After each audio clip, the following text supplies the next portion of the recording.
Assalamualaikum warahmatullahi wabarakatuh.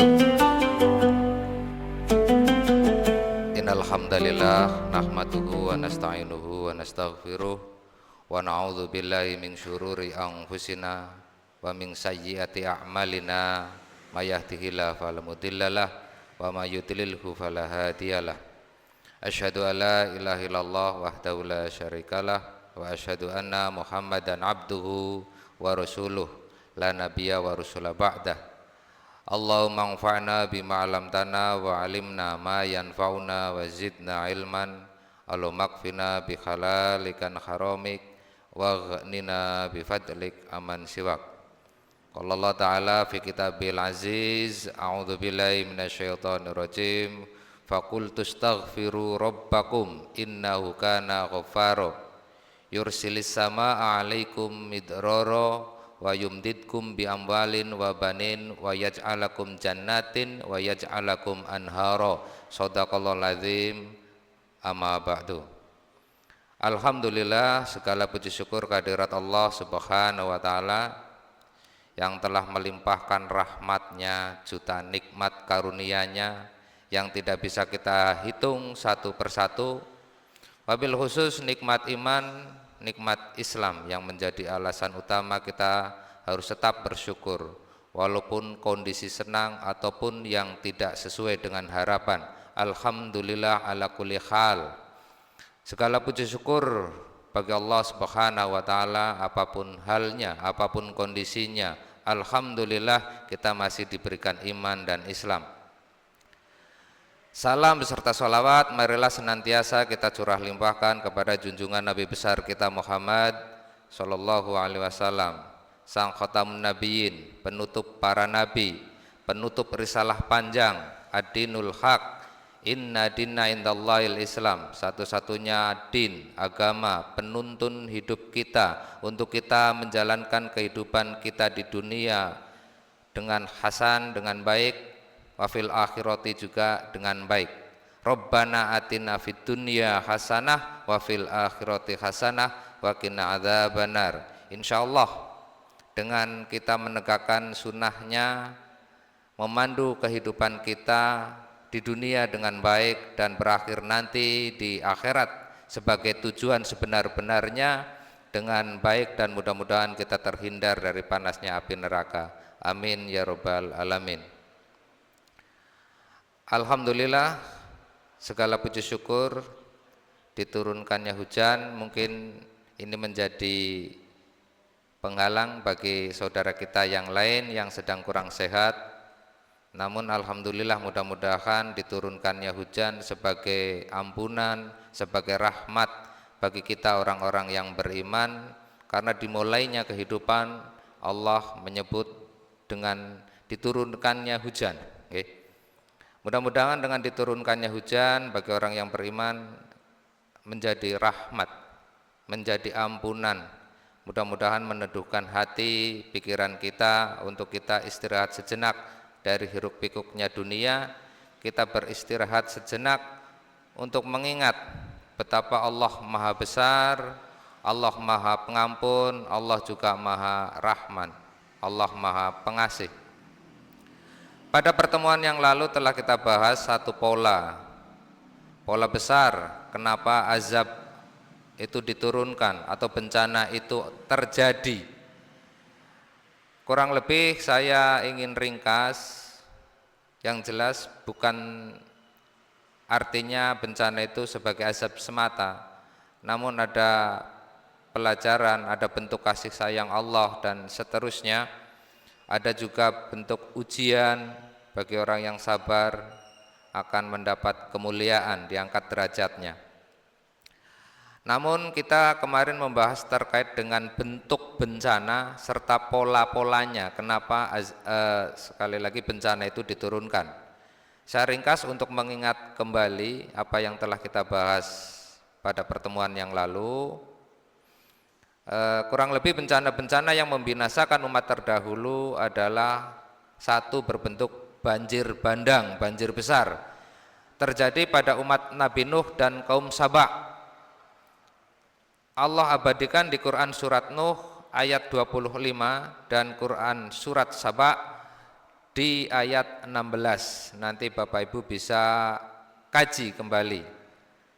Dibaca Arabnya untuk memperbaiki tajwid, tahsin kita, kemudian dibacakan artinya. Mudah-mudahan memandu kita untuk terhindar, untuk mengambil hikmah, mengambil hikmah dan terhindar apa-apa yang menjadi penyebab bencana umat terdahulu tersebut. Selanjutnya yang kedua, angin topan yang menimpa kaum Ad atau umatnya Nabi Hud. Allah badikan dalam surat Al-Haqqah ayat 6 dan Quran surat Al-A'raf ayat 133. Kemudian bentuk bencana gempa bumi, guntur, petir dan suara menggelegar yang terjadi pada kaum Tsamud, umatnya Nabi Soleh. Ini diabadikan juga di Al-A'raf ayatnya 78. Kemudian yang selanjutnya guntur, awan dan petir yang terjadi pada kaum Madian. Allah abadikan pada surat Hud ayatnya 94. Selanjutnya gempa bumi vulkanik yang membalikan kota, diikuti hujan batu terbakar atau sijil dari langit, disertai suara pekikan dan letusan gas alam.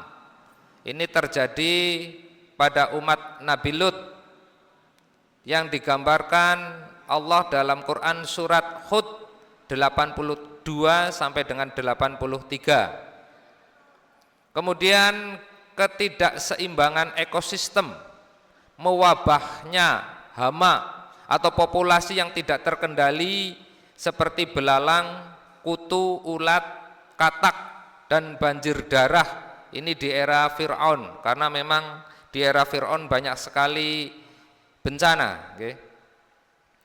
Yang selanjutnya likuifaksi atau ditelannya permukaan bumi yang terjadi di era Fir'aun juga menimpa Korun, digambarkan sebagai bumi yang menelan beserta harta bendanya. Para ahli geologi lingkungan dan tafsir ilmiah modern menafsirkan peristiwa ini terkait dengan fenomena geologis seperti gempa bumi dan likuifaksi atau pencairan tanah. Tanah yang tadinya kuat itu mencair, sehingga tanah itu kehilangan kekuatannya, kekakuannya akibat tekanan gempa yang menyebabkan berperilaku seperti cairan, sehingga struktur di atasnya tenggelam atau longsor. Terus ini yang menimpa umat-umat terdahulu dari segi bentuk bencananya. Kemudian terkait dengan pola besar terjadinya bencana, niki. Kenapa bencana itu menimpa umat terdahulu dan membinasakan umat terdahulu? Satu, dosa besar yaitu menyekutukan Allah, menolak tauhid setelah datang peringatan. Kemudian pendustaan terhadap Rasul, menolak wahyu, bahkan mengolok-olok. Selanjutnya itu kufur nikmat, sombong dan melampaui batas. Yang berikutnya, mengapa bencana itu terjadi pada umat terdahulu, yaitu kezaliman sosial, ketidakadilan, curang, korupsi dan penindasan. Ini sepertinya terjadi di kaum Madian. Madian itu terkenal dengan kecurangan, ngurangi timbangan atau korupsi. Selanjutnya kerusakan moral dan penyimpangan fitrah. Ini terjadi di eranya Nabi Lut, di mana laki-laki menyukai sejenisnya. Ini penyimpangan fitrah dan kerusakan moral. Selanjutnya menghalalkan dosa dan membela kemaksiatan. Dosa tidak lagi disesali, sebaliknya justru bangga dan dipamerkan. Nah, ini sepertinya juga terjadi di tengah-tengah kita hari ini. Anak-anak muda hari ini bangga kalau bisa minum khamr banyak-banyak, ini untuk bangga-banggaan nggih. Naudzubillahi min dzalik, mudah-mudahan segera bisa kita carikan solusinya. Selanjutnya menolak nasihat dan memusuhi orang soleh. Nah, ini sebelum saya lanjut, banyak sekali keluhan nggih, orang tua yang menyampaikan ke saya, baik di ketika kajian di Aisyah atau Nasihatul Aisyah, itu banyak anak yang sekarang ini semakin dewasa, semakin besar, itu sulit dinasehati. Kemudian banyak juga anak-anak yang semakin besar, apalagi sudah merasa bisa mencari uang sendiri, itu menjadi kurang beradab atau kurang kasihnya terhadap orang tua. Nah, ini keprihatinan kita bersama, nggih. Keprihatinan bersama kenapa kita bisa membuat satu lingkungan kok seperti itu. Kenapa saya sebut lingkungan? Karena tidak satu dua. Anak-anak semakin dewasa, semakin susah dinasehati. Anak-anak semakin dewasa, apalagi bisa mandiri, bisa cari duit sendiri, itu kurang kasihnya kalau saya sebut nggih. Kurang kasihnya terhadap orang tua, yang bisa jadi ini menjadi petaka, karena ini sudah menjadi semacam ekosistem, semakin dewasa pokoknya semakin sulit dinasehati. Pada kuliah subuh tempo lalu saya menyampaikan, yang mula-mula harus kita lakukan tentu beristighfar, karena buah tidak jauh dari pohonnya, ada pepatah seperti itu. Barangkali karena kebodohan kita, kesalahan kita dalam mendidik anak dulu, yang membuat ketika dewasanya itu menjadi berperilaku seperti itu. Tentu saya mengajak diri pribadi, Bapak Ibu semua, yang mula-mula harus kita lakukan, faqultu astaghfiru rabbakum, maka beristighfarlah kepada Tuhan kalian, Tuhan kita semuanya. Innahu kana ghafaro, Allah itu Maha Pengampun. Setelah kita beristighfar, menerima dulu apa yang menimpa kita, kita menerima dulu apa yang terjadi pada diri kita. Mudah-mudahan Allah ampuni dosa-dosa kita. Dari situ ketika hati kita sudah mulai lembut, insya Allah Allah turunkan petunjuk, Allah akan bimbing kita. Dan mudah-mudahan ketika hati kita sudah lembut, kemudian kita panjatkan harapan kepada Sang Rabbul Alamin, Sang Pemelihara alam semesta ini, mudah-mudahan membimbing hati-hati anak kita, melembutkan hati anak kita untuk menerima kebaikan, sehingga mudah diberikan nasihat-nasihat yang baik dan mudah untuk mencontoh yang memang harus dicontoh. Karena di fitnah akhir zaman yang hari-hari ini sudah terjadi, la taqumu sa'ah hatta yuktsarul fitan, tidaklah terjadi hari kiamat sampailah banyak sekali godaan. Betapa hari ini karena kebanggaan terhadap dosa yang kemudian dipamer-pamerkan melalui media sosial, itu mudah dicontoh yang lain, sehingga dosa menjadi ekosistem, saling berantai satu sama lain. Mudah-mudahan dengan kita terus beristighfar, membentengi diri kita terjauh dari yuksarul fitan tadi. Karena demi Allah hari ini sudah mengelilingi kita semua seperti benteng. Maka ahabul bilad ilallah masajidaha, maka tempat terbaik yang Allah cintai sebagai perlindungan kita, baik secara keimanan, mudah-mudahan secara pengetahuan juga. Mudah-mudahan masjid kita menjadi Baitullah, ya Baitul Umat, ya Baitul Ilm, ya Baitul ilmu pengetahuan. Sehingga apa yang disampaikan oleh Profesor Dr. Abdul Fattah Al-Awaisi yang pernah kita bahas terkait nasihat kepada kita, terkhusus orang Indonesia, sadari kita itu hidup di negeri di mana para ulama itu menyebutnya sebagai serpihan surga. Tadi saya baca di surat Nuh di Muqaddimah, wa yumditkum bi amwal. Allah telah kayakan kita semua dengan harta. Namun kita tidak sadar, maka harta itu diambil orang lain. Sebagaimana yang terjadi di sekitaran kita, yaitu di lereng Gunung Slamet. Bahkan kita sampai tidak tahu, mungkin karena tidak peduli. Lereng Gunung Slamet sudah ribuan hektar digunduli. Di 10 tahun pemerintahan kemarin, gubernurnya juga dari gubernur yang kemarin. Siapa presidennya? Kita sendiri yang memilih. Siapa gubernurnya? Kita sendiri yang memilih. Karena begitu rapuhnya kita, sehingga kita jadi mudah sekali disuap. Jadi terkait suap tidak hanya pejabat, hari ini sudah menimpa rakyat-rakyatnya, mudah sekali disuap. Karena suapannya terlalu besar, maka jangan salahkan pejabat kita menjual negara ini, menjual kedaulatan negeri ini, karena mereka juga pengen balik modal.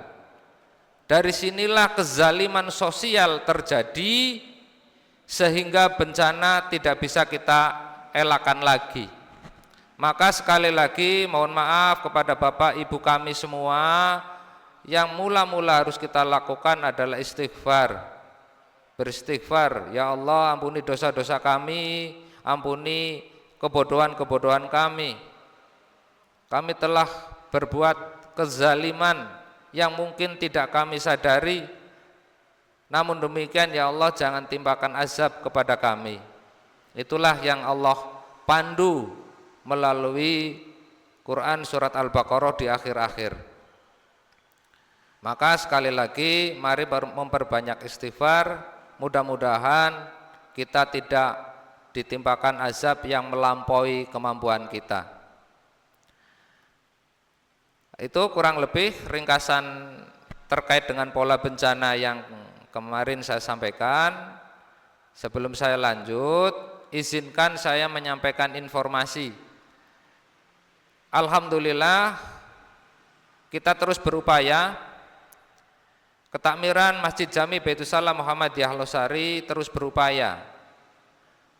Apa yang diamanahkan persyarikatan kepada kami, apa yang diamanahkan masyarakat kepada kami, warga Muhammadiyah kepada kami terus memantaskan diri untuk mengingatkan, untuk juga terus memperbaiki bagaimana kaderisasi harus lahir di rumah masing-masing.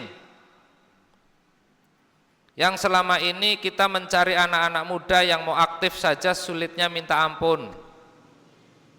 Mudah-mudahan kita terus berjuang, kita terus memperbaiki, kita terus belajar.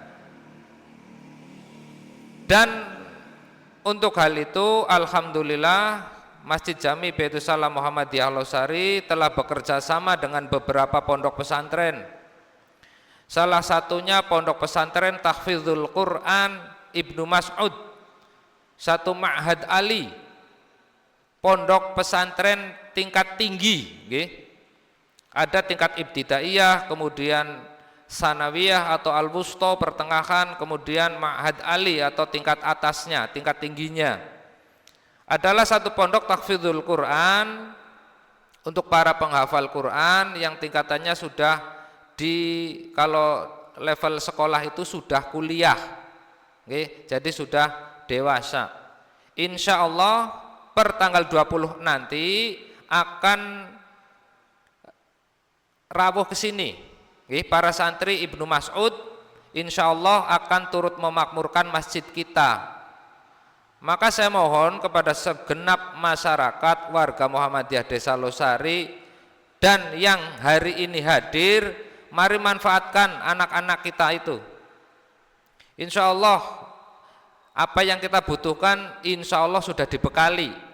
Seperti misal tahfidzul Quran, tahsin Quran, kemudian fikih, insya Allah sudah dibekali semua. Tinggal kita memanfaatkan dalam satu pekan ini mereka berkegiatan di sini. Nggih. Monggo yang dibutuhkan kita apa? Silakan beri kami masukan, nanti insya Allah akan kita jadwalkan. Oke. Sepindah malih ini informasi, insya Allah santri PPTQ Ibnu Mas'ud, salah satu pondok Ma'had Ali, insya Allah kebanggaan kita semuanya, akan turut memakmurkan masjid kita, sehingga nanti apa yang kita butuhkan monggo minta jadwalnya, insya Allah kita jadwalkan. Sekiranya kita yang untuk qiraat, untuk bacaan Qur'annya kurang baik, atau kita bingung matnya atau makhrajnya, silakan minta jadwal, insya Allah kita jadwalkan. Maksimalkan 1 pekan ini mereka berkegiatan di sini. Ngaten nggih?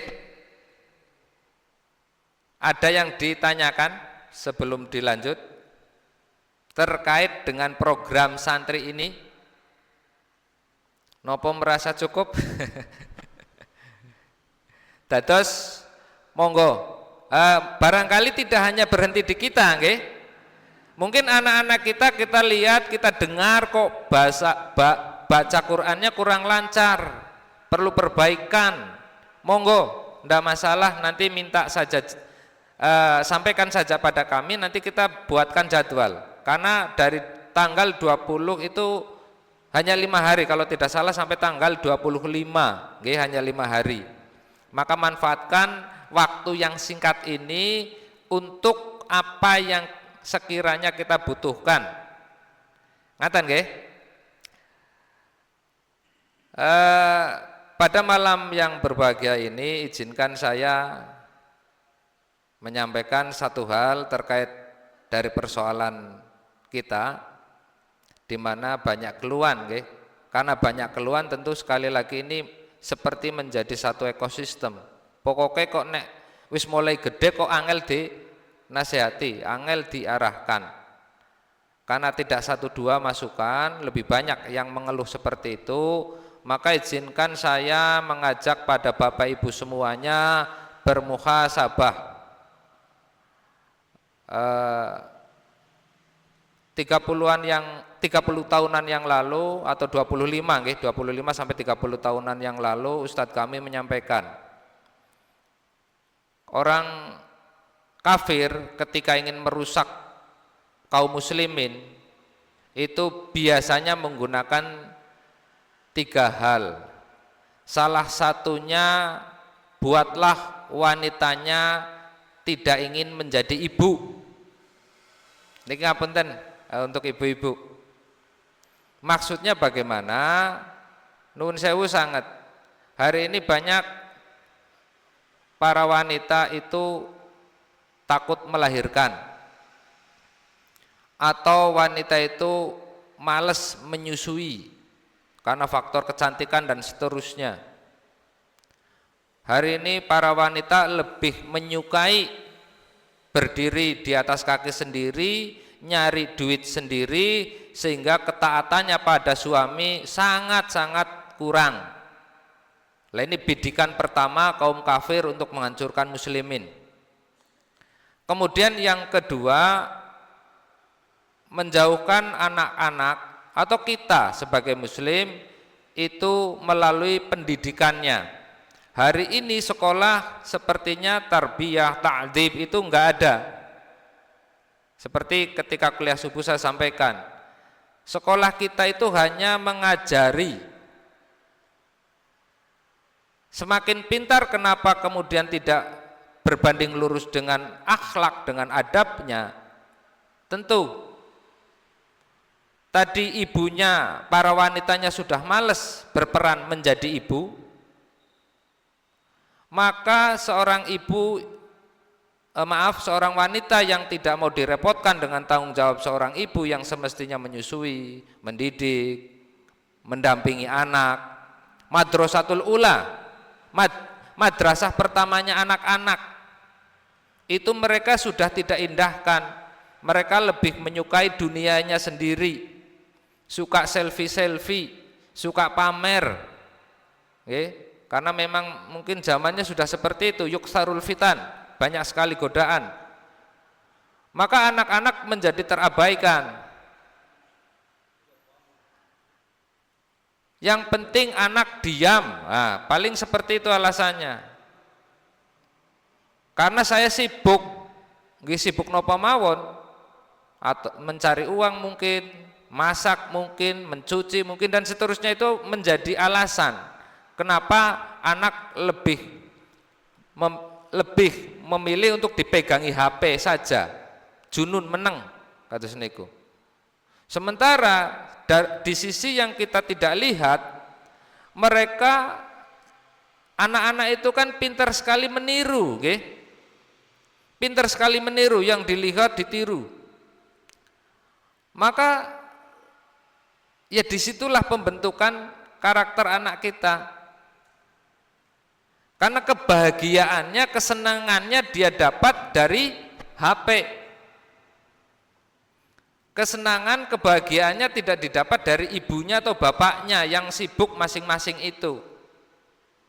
Maka tentu bisa ditebak, kalaulah mereka happy, bahagia dengan dunianya, tentu tidak mau diganggu. Itu hal yang pasti rasanya. Maka dari situ, lagi-lagi saya menganjurkan kita beristighfar lah. Karena kita telah melakukan banyak kesalahan yang mungkin kesalahan itu tidak kita sadari. Sepindah wanita dijauhkan dari kodratnya sebagai ibu. Yang kedua, kita itu dilumpuhkan dengan pendidikannya, sehingga makin pintar bukan makin beradab.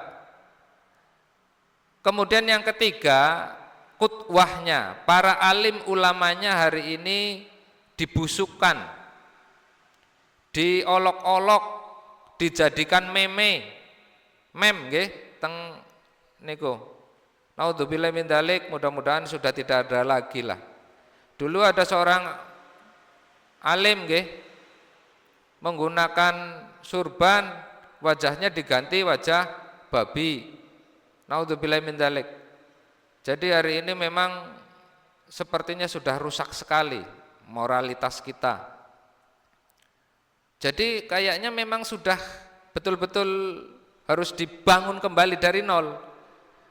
Baik para mar'ahnya, mar'atun imadul bilad, wanita itu kan tiangnya bangsa. Kalau para wanitanya sudah tidak sesuai dengan kodratnya, maka jelas berefek kepada generasi selanjutnya. Kalau generasi selanjutnya sudah tidak berakhlak, mudah sekali mencaci maki ulamanya. Kurang lebih seperti itu. Maka mudah-mudahan Allah beri ketentraman kita di masjid, memperbanyak istighfar. Mudah-mudahan Allah lembutkan hati kita. Allah mudahkan kita dalam membimbing, mengarahkan anak-anak kita. Sehingga mudah-mudahan wa'id ja'alnal baita mathabatan linnas wa amna bisa kita wujudkan. Masjid sebagai tempat berkumpulnya manusia dan aman di dalamnya bisa kita wujudkan. Sementara ini masjid kita saja ini yang mengisi, pun sama, tidak jauh berbeda dengan musola-musolanya. Bahkan di salah satu musola yang kami datangi, kami mengisi materi, kami imami, yang hampir kami azani juga. Jadi kita itu pinter membangun fisiknya, tapi tidak pinter membangun pengisinya, yang memakmurkannya. Lah ini menjadi koreksi untuk kita semuanya, Jadi kita mungkin terlalu pintar membangun fisik, tapi tidak terlalu pandai dalam membangun pemakmurnya atau generasinya untuk memakmurkan masjid. Nah, ini sekali lagi menjadi muhasabah lah, sareng-sareng. Jangan terus memotivasi diri kita dengan bangunan-bangunan yang baik, sementara kita tidak mengindahkan akhlak-akhlak yang baik. Saya yakin investasi termahal adalah ilmu adalah ilmu yang bermanfaat, kemudian melahirkan generasi-generasi soleh yang mendoakan kita semua. Investasi termahal ke situ, bukan ke bangunan. Bangunan bisa lapuk, demi Allah hari ini kami cukup direpotkan, kalau hujan air tempias masuk. Bangunan sekokoh ini ternyata kebocoran di sana sini. Jadi kalau investasi kita bentuknya fisik, seringkali merepotkan, demi Allah. Saya menyeru untuk diri pribadi, Bapak Ibu semuanya, mari fokuskan hari ini, fisik kita rawat bersama-sama, tapi mari kita pentingkan kepada umat. Investasinya lebih kepada ilmu dan pembangunan generasi. Sebagaimana di awal tadi saya sampaikan, Muhammadiyah semestinya melahirkan kader atau generasi yang soleh dari rumah masing-masing, kemudian menjadi jamaah di masjid sehingga menjadi kekuatan. Kalau masjid dipenuhi anak-anak soleh, insya Allah kita punya harapan besar. Mereka inilah yang akan bangun desa kita menjadi qaryah thayyibah, menjadi desa yang thayyib, desa yang baik, yang tidak ada miras, yang tidak ada narkoba, yang anak-anak gemar ke masjid. Sepindah malih niki urutane nggih, yang disampaikan persyarikatan, diamanahkan persyarikatan, semestinya kita sebagai jamaah melahirkan generasi atau kader dari rumah masing-masing. Kemudian anak kita dikumpulkan menjadi satu jamaah di masjid kampungnya masing-masing.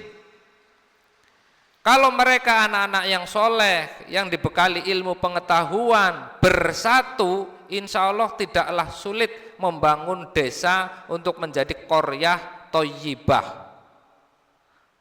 Kalau lebih dari, wallahualam sekarang berapa desa di Indonesia? Kalau seluruh desa di Indonesia adalah qaryah thayyibah, maka tidak sulit membangun baldatun yang robun ghafur, begitu nggih. Baldatun thayyibatun wa robun ghafur.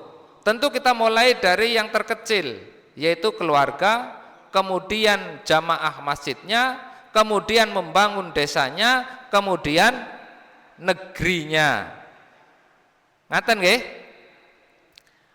Nun sewu, karena ini ada satu hal yang mengganggu pikiran saya ketika kami rapat membawa satu misi nggih, satu misi untuk kita segera, ini mendesak harus diadakan program dai penggerak. Kalau tidak, maka kita hanya mengandalkan yang ada. Sementara yang ada itu sudah relatif sangat sedikit. Ketika saya sampaikan, saya cukup terkejut ketika para bapak-bapak yang terhormat ini menyampaikan keluhan yang sama seperti umat, yang semestinya tidak harus saya dengarkan. Kalau kita penggeraknya saja mengeluh seperti umat, lah bagaimana pergerakan kita? Kinten-kinten ngaten. Mereka mengeluh bocah siki angel.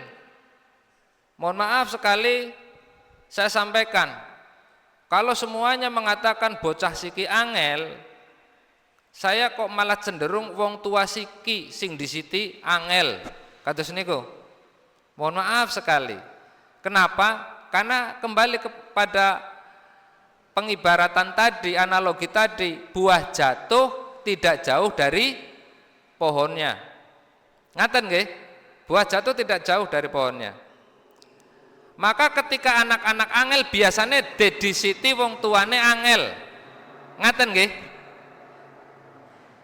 Jadi mari kita dulu yang membuka diri, memperbaiki diri, insya Allah lah secara berurutan nanti kita sederhana dalam membangun generasi. Karena anak-anak sekali lagi hanya meniru. Okay? Apa yang dilihat dari orang tuanya ditiru. Kalau orang tuanya sibuk, anaknya pengennya sibuk. Orang tuanya asik dengan dunianya sendiri, maka ditiru persis anak-anaknya. Lah maka hari ini kita yang masih memotivasi diri, ngapunten sangat, kullu nafsin dha'iqatul maut. Semua yang bernafas pasti ada akhirnya. Maka mari sudahlah hentikan memotivasi diri pribadi atau anak-anak kita dengan dunia, karena dunia betul-betul fana. Ini saya menulis bagaimana seorang muslim seharusnya memandang dunia. Ada beberapa, sebagai penutup saya rangkum saja, sebagaimana di Al-Qasas ayat 77 yang insya Allah kita yakin kita hafal.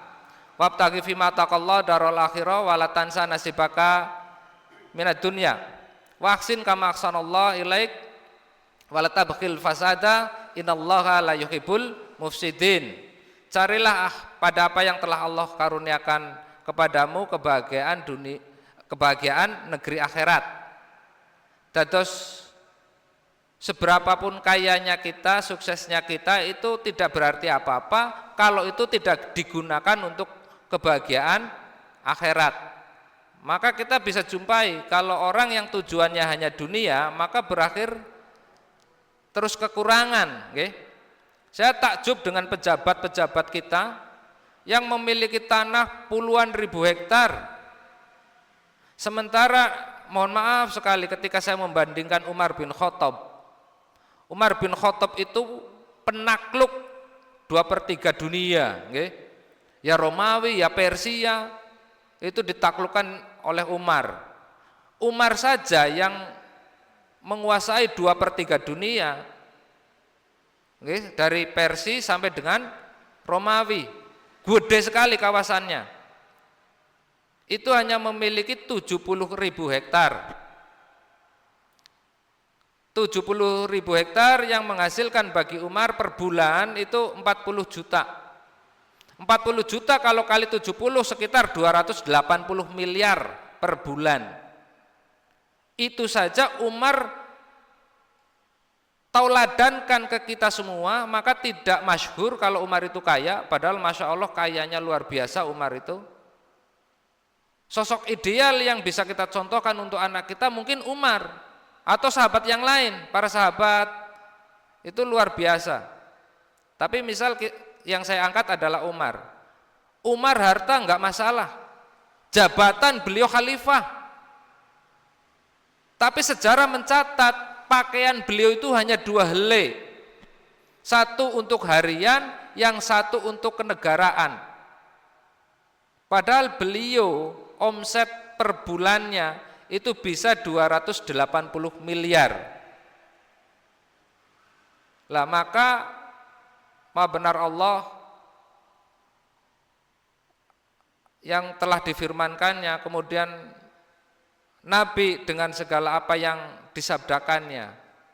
Dunia itu kalau lebih berharga dari sayap nyamuk, maka orang kafir itu tidak akan pernah dikasih sama Allah.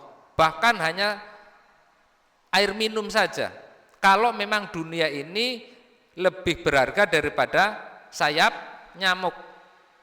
Tapi ternyata tidak. Dunia itu hina di hadapan Allah. Maka selesai sudah kita memotivasi anak kita yang kesuksesannya itu patokannya dunia. Demi Allah akan menjauhkan anak kita dari keimanannya. Toh kita sudah memanen hari ini. Anak-anak kita luar biasa asiknya terhadap dunia. Wa mal hayatud dunya illa mata'ul ghurur. Permainan sendaguro saja dunia itu. Laibun walahwun. Allah berulang kali di Al-Quran menyampaikan hal itu. Jadi karena sifatnya laibun walahwun, melalaikan, maka melalui kesempatan yang berbahagia ini mudah-mudahan Allah berikan kita pencerahan untuk mendidik generasi-generasi kita selanjutnya. Mudah-mudahan kita menjadi orang tua yang bermanfaat minimal untuk anak keturunan kita, sehingga kita memiliki 3 hal yang Nabi kita sabdakan. Idza mata ibnu Adam in qata'a amaluhu ila salasin.